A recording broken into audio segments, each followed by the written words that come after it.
নরসিংদীতে কিশোরীকে ধর্ষণ ও পরে বাবার কাছ থেকে ছিনিয়ে হত্যার ঘটনায় স্তব্ধ পুরো জাতি। কিশোরীকে ধর্ষণ ও ধর্ষণের ঘটনা ধামাচাপা দিতে পরিকল্পিতভাবে হত্যার ঘটনায় সামাজিক যোগাযোগ মাধ্যম সহ জেলা জুড়ে সৃষ্টি হয়েছে চাঞ্চল্য।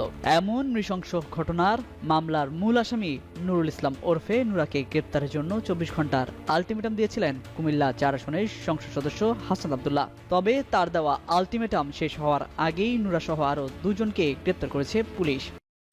ভবিষ্যৎ হোক নিরাপদ, বিনিয়োগ হোক বিশ্বস্ত, আর আমার পছন্দ সল্ট বে। ওয়েলকাম টু সল্ট বে।